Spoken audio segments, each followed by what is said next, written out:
Mr. Neely Fuller. If you do not understand white supremacy, which is racism, what it is and how it works, everything else that you understand will only confuse you.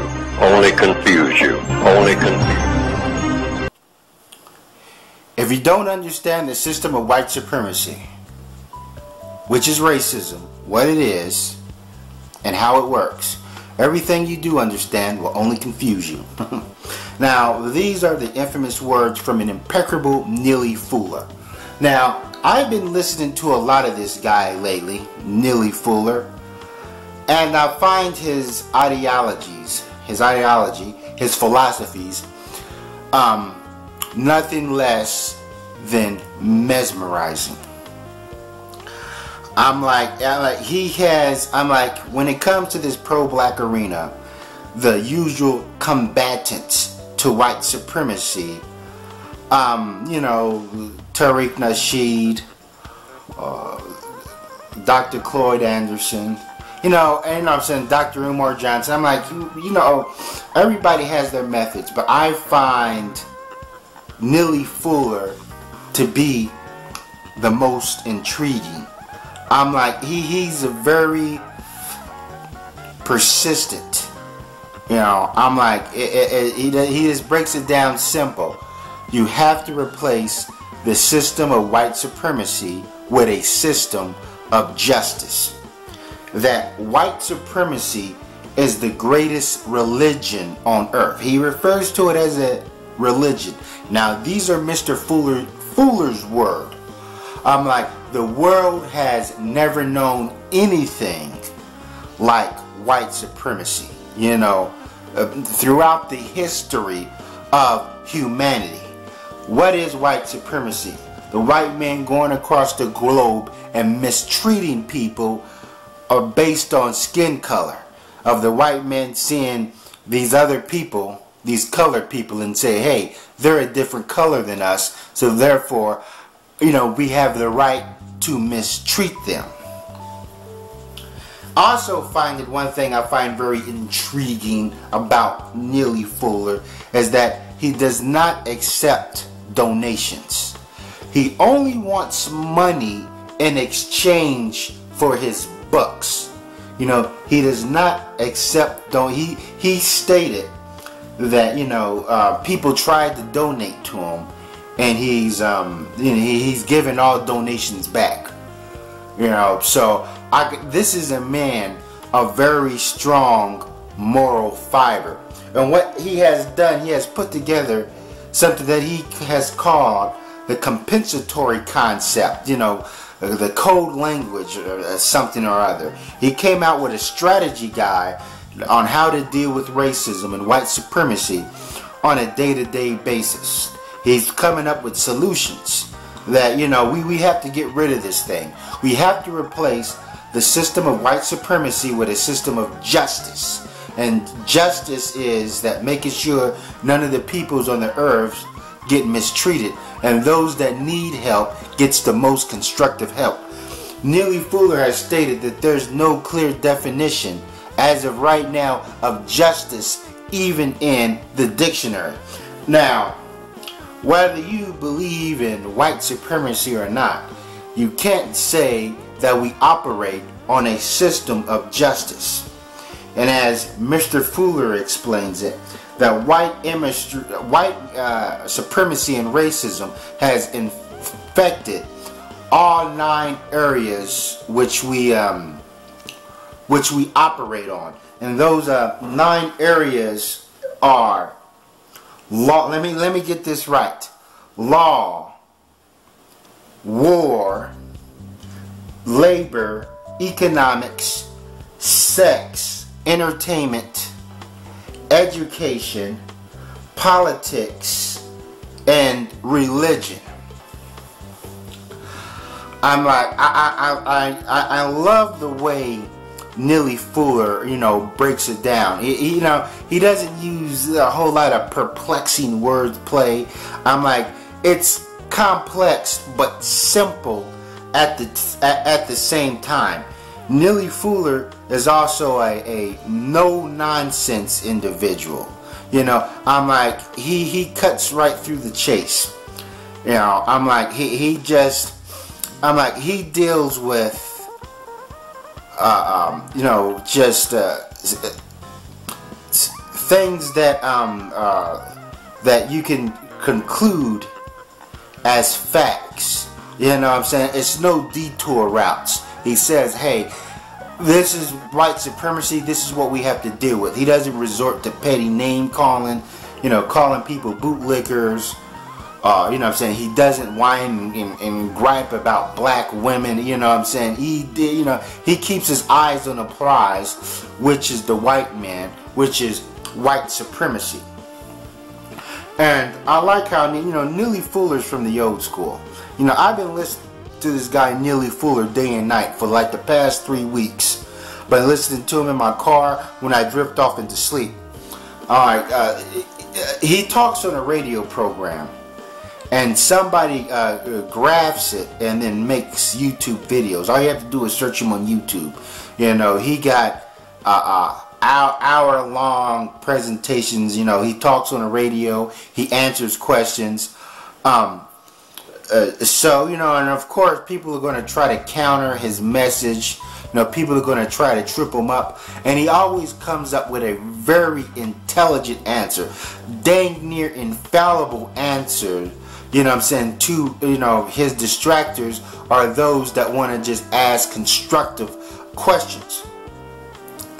And and in a lot of ways, a lot of the things that the bootlickers state, Neely Fuller also states. Now, I've never said that 100% of the rhetoric the bootlickers spew is invalid. But the bootlickers will just say that white supremacy is a figment of the black man's imagination. The wounds in the black community is self-inflicted.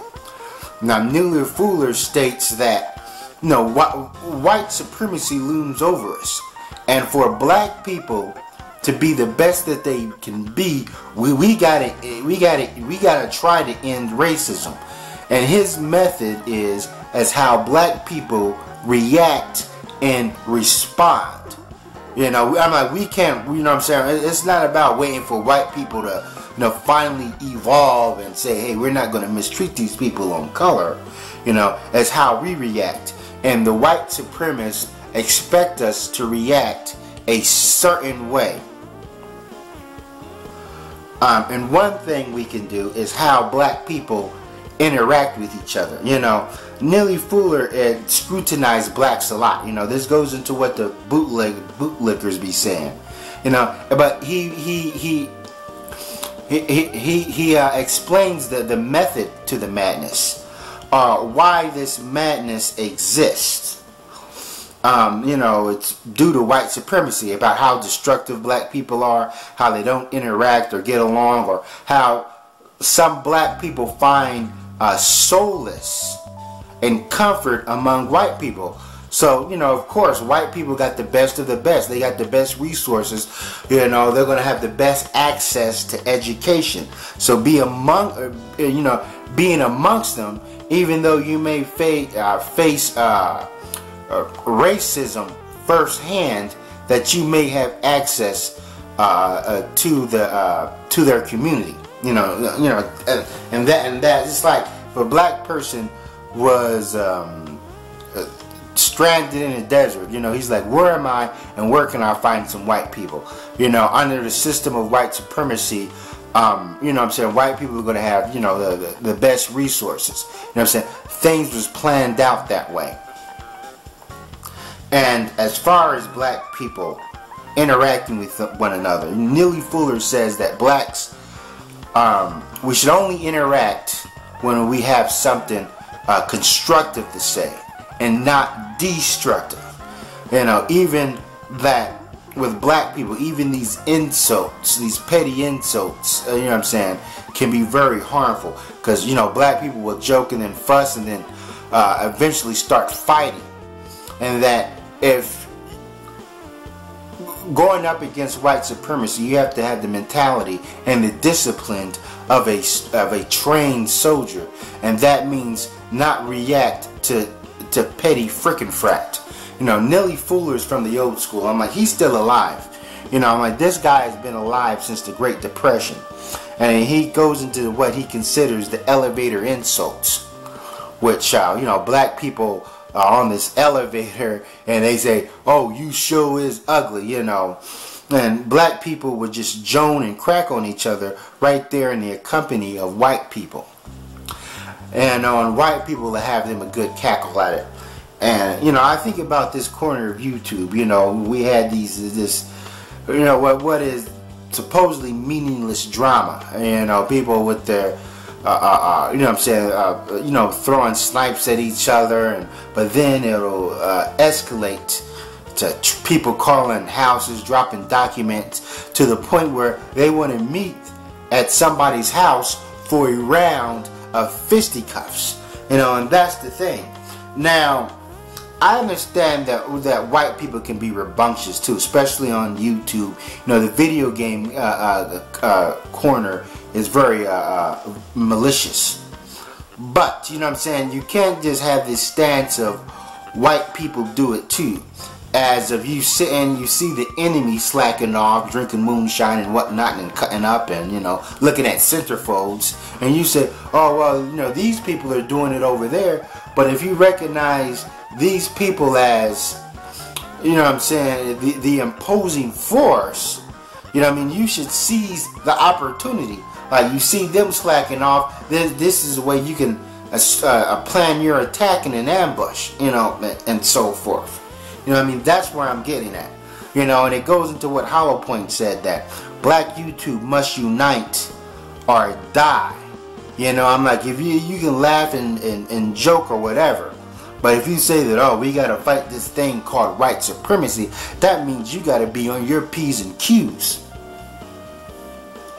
You know, and you know, and on the radio program, what is it, Talktainment Radio, where Neely Fuller talks, he talks about his book, you know what I'm saying, the compensatory concept, a strategy guide against racism and white supremacy. You know, people ask him questions, and somebody asked him about black on black crime, and Neely Fuller, in my opinion, gave the best analysis and analogy on black crime. He said that it's similar to you know, inmates locked in prison. You know what I'm saying? When you're dealing with a penal facility, the inmates are all trapped, and you know, they're going at it. They mistreat each other, they abuse each other, they kill each other, they're raped because they feel confined, they feel congested. You know what I'm saying? There's this feeling of dread and hopelessness,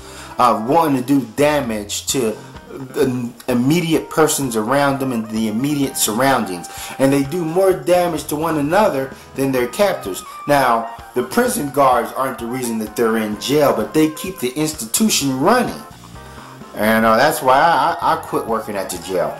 But you know what I'm saying, but the inmates that shank each other or whatnot. And when we think of the ghettos, the projects, you know, black people with this hopelessness, you know, and they feel trapped, and you know, they got this arrested development.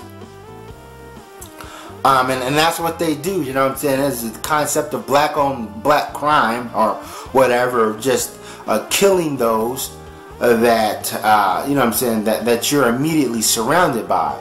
But, you know, this goes into the hegemony of white supremacy, of white people monitoring black people, making sure that we don't do anything productive.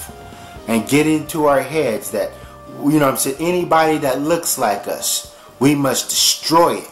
We must get rid of it. I'm like, interesting concepts. And then somebody asked Neely Fuller about, now first of all, Neely Fuller explains that we can't assume every white person is a racist. Don't accuse every white person of being a racist, but you can accuse them for being a race suspect. According to Neely Fuller, there is only two races. There is white, there is non-white. And, you know, that black people never opted to put ourselves in a race. Black people never said, oh, we're the black race, over there's the green race, over there's the orange race. You know what I'm saying? White people kind of created this